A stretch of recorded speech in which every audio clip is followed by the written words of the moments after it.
इसके बाद आ जाते हैं ग्राफ्स पे। ये बहुत इंपॉर्टेंट है कि अपने गौर से सुननी है और सारे ग्राफ्स मैं आपको कराऊंगी, लेकिन आपने प्रैक्टिस इसकी ज़रूर करनी है। प्रैक्टिस की साथ ही आपको ग्राफ समझ में आएंगे, अदरवाइज नहीं आएंगे। अब ग्राफ्स की दो चीज़ें मेजर होती हैं, एक स्लोप और एक एरिया। अब स्लोप की अगर हम बात करें तो उसको ग्रेडियंट से भी बाजू का ना लिखा जाता है, मतलब आपने कंफ्यूज नहीं होना अगर पेपर में स्लोप की जगह ग्रेडियंट लिखा जाए, ठीक है। और एरिया ये होता है हमारे पास ग्राफ का जो अंडर का एरिया होता है, यानी कि ये हमारे पास है ग्राफ, तो इसके अंडर जितना भी एरिया आ रहा होगा वो हम सारा बोलेंगे ग्राफ के अंडर वाला एरिया, वो हमें क्या इन्फॉर्मेशन देगा वो भी देख लेते हैं। फॉर एग्जाम्पल हमने ग्राफ ड्रॉ किया फोर्स और वेलोसिटी का, ठीक है। अब फोर्स और वेलोसिटी का जब हमने ग्राफ बनाया तो उसके अंदर का एरिया था ये। अब ये जो है ये हमें देता है पावर। कैसे पावर देता है कि हम इन दोनों क्वांटिटीज़ को मल्टीप्लाई कर देते हैं। This would be the area of graph.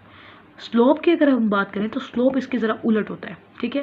Slope for example हमने एक ग्राफ बनाया वेलोसिटी और टाइम का, अगर हम बात करें फॉर एग्जांपल एक ग्राफ इस तरह, इसका जो स्लोप, इसकी जो स्लोप है वो हमें क्या इन्फॉर्मेशन देगी, वो हमें देगी एक्सेलरेशन, यानी कि इसको जो डिवाइड करने से आंसर आएगा वो हमें देगी स्लोप, और जो मल्टीप्लाई करने से आंसर आएगा वो हमें देगा एरिया, ठीक है।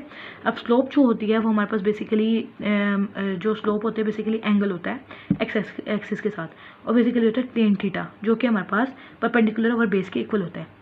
जैसे जैसे हमारे पास टेन थीटा बढ़ता है, टेन थीटा यानी कि जो एंगल है एक्स एक्सिस के साथ ये बढ़ता जाता है, यानी कि अगर अगली एग्जांपल देखें तो ये हो, तो इसका एंगल हमसे ज़्यादा है, ये इस वाली से ज़्यादा है, तो जितना एंगल ज़्यादा होगा उतनी उस हमारे पास ग्राफ की स्लोप ज़्यादा होगी।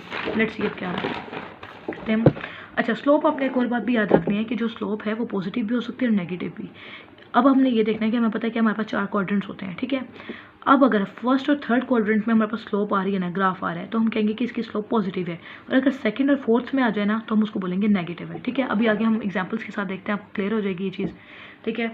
अब हम देखते हैं कि ये slope of velocity time graph है, मैंने बताया एक्सेलरेशन देती है। अच्छा, area of velocity time graph देख ले तो वो हमें क्या दे सकती है, वो हमें डिस्टेंस भी दे सकती है और डिस्प्लेसमेंट भी दे सकती है। अब हमें कैसे पता चलेगा कि ये डिस्टेंस है या डिस्प्लेसमेंट है।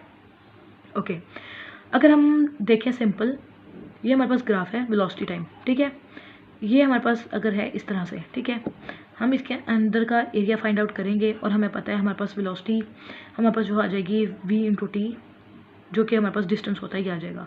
डिस्प्लेसमेंट किस सूरत में आएगा, डिस्प्लेसमेंट इस सूरत में आएगा जैसे मैंने एग्जांपल के तौर पे यहाँ पे ग्राफ ड्रॉ किया है कि 3 ट्रायंगल्स हैं, ठीक है। इनके अंदर का एरिया लेंगे तो हमारे पास डिस्टेंस यहाँ पर डिस्प्लेसमेंट में से एक चीज़ आनी चाहिए। हम देख रहे हैं कि डिस्प्लेसमेंट कैसे आएगी। अब ये देखें जो हमारे पास ये दोनों हैं ट्रायंगल्स, ये हमारे पास फर्स्ट क्वाड्रेंट में लाइक कर रहे हैं, ठीक है। अगर हम इसको एक्सीड करें तो हमें पता लग जाएगा ऐसे और ऐसे, ये फर्स्ट क्वाड्रेंट में लाइक करें। लेकिन जो दूसरा ये दरमियान वाला दूसरा ट्रायंगल है